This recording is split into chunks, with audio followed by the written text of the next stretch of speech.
When he died, I was actually at the lowest point in my whole life. Prior. Yeah.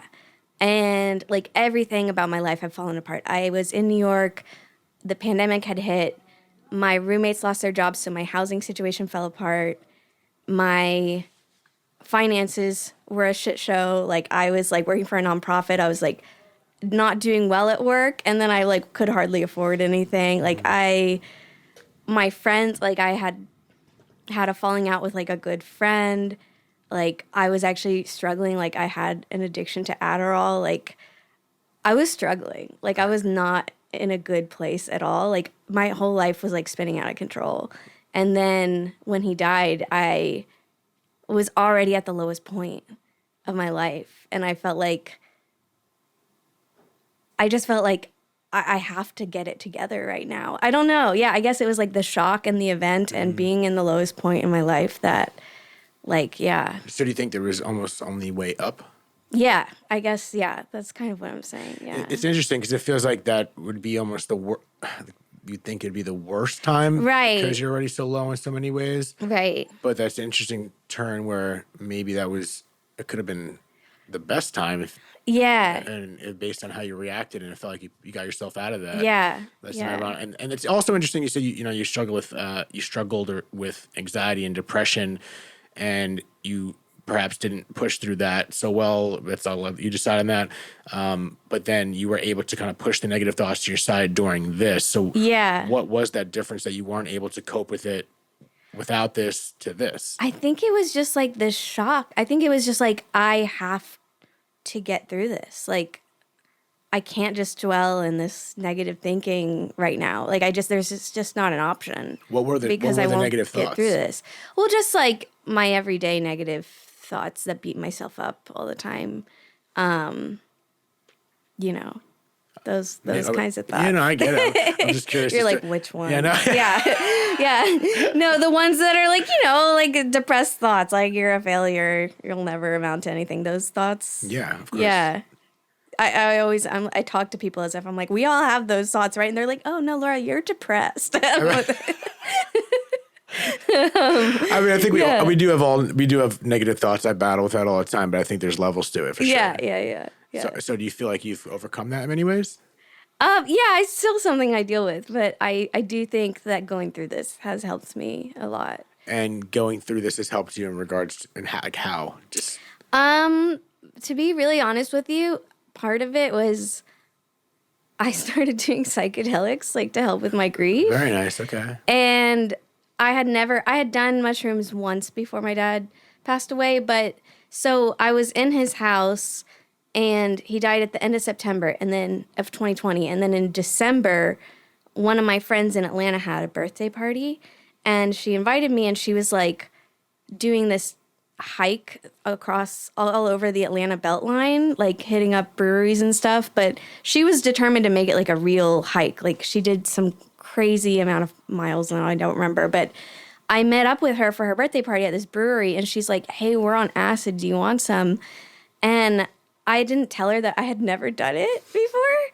And I was like, you know what? Fuck it. Yeah. And I had the most beautiful, amazing experience. And it was like, I felt like I worked through some of my grief. And what was really nice was like my friends and I, we were just walking through Atlanta and we went through this like incredible tunnel and we had a speaker too. So we had this good music going and it was just suddenly so beautiful. We all started getting emotional and I started crying and my friends held me. And there was just something so beautiful about like my childhood friends being the ones who were there when I was like going through this and they just hugged me and I was crying and I felt like, I was like, there's some spiritual thing going on in this tunnel. I don't know. Beautiful. Yeah. I felt like connected to my dad. And I had never really been a spiritual person before that, but I definitely found spirituality through his death. Specific to that mushroom trip? Well, that was, no, I feel like I was already finding it after he passed away, but then that, kind of launched me into a whole other way of it. And I know that's not, like, people will dismiss that and they'll be like, oh, like, you're on drugs. Like, it's not spiritual. Like, but, you know, I don't know.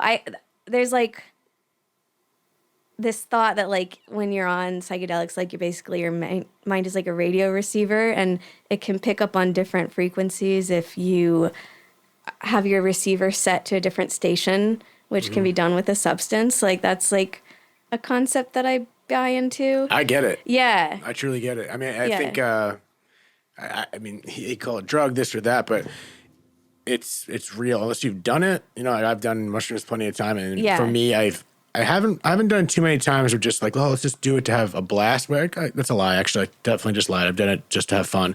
But I feel like most of the times when I go in a little deeper, it's for more of a purposeful reason with a lot more intention. Right. And I've had plenty of moments, and even a couple months ago when I did it, it's very spiritual. I had moments that still stick with me that I think have shifted some of my perspectives, and so I believe in it.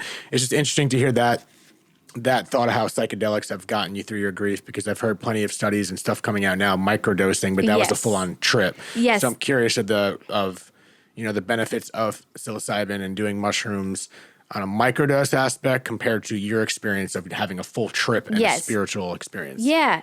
So that was an acid trip.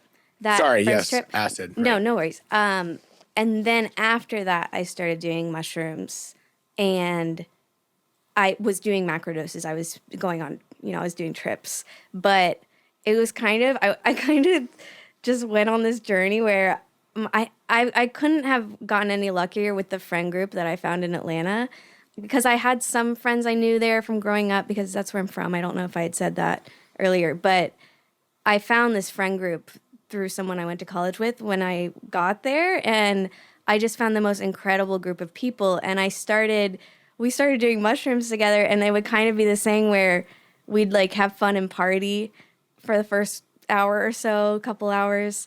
But then I would tell them, I'm like, at a certain point, I'm going to cry, and I'm going to need to go into a room and like work through some shit. And that would always happen. And it would be funny because suddenly the tears would start streaming down my face, and my friends would look at me, and I was like, it's happening. And I would just go, like, sometimes I had friends with me, like one of my best friends, Carolyn, like she was there multiple times, like helping me talk through it. And sometimes I just went into a room alone and cried and like worked through stuff, and was able to access like feelings that I couldn't access when I was sober. And so, yeah, I feel like I had these trips that really helped me, and with the support of my friends. And then that led me to microdosing, which has continued to help me. Your what? Sorry? That led me to microdosing. Like going on macro dosing trips. Like I eventually started microdosing as well. So can you take me through some of those, from what you remember, some of those working through moments about what the conversation was in your head, or did you feel it was just literally letting it out that helped? One that really stands out in my mind is just like talking about things that I felt guilty about my relationship with my dad, like with my friend Carolyn, and just sobbing and like feeling it, like feeling a pain that I like hadn't really felt before, and just being able to let that out and like get it off my chest. What did you feel guilty about? Now I'm trying to think what it was. Sometimes it's possible. There is sometimes a guilt there. Yeah. That it feels like guilt, but sometimes you don't know what you're guilty about. Yeah. I remember, there's several things I felt guilty about.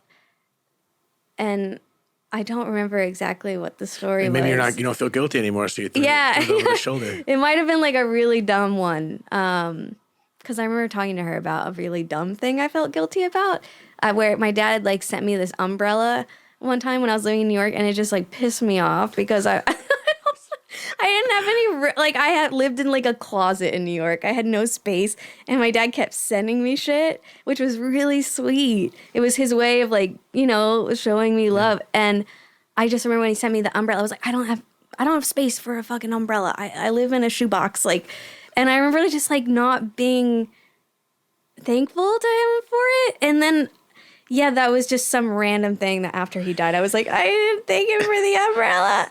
Like, yeah, that's a random example. There were other more serious things. No, but that's honestly, that's as little as that seems. That's huge because those are the oddities that kind of creep up on us. Because those little moments actually matter. And I can relate to thinking back to things at the time seem like an annoyance or seem like such a big deal, and then I fast forward to years later not having my father, and I look back at similar moments. Yeah, it wasn't an umbrella, but regardless of what it was was just like hindsight's 2020. It's like, why was I so ungrateful or just not aware of that moment? It wasn't a big deal, and you can start talking to yourself negative in that way. That makes sense. So the umbrella is actually like a massive symbolic lesson almost, even moving forward, because next time someone gives you an umbrella, you're going to be, whether it's raining or sunshine, you're going to be holding that umbrella open.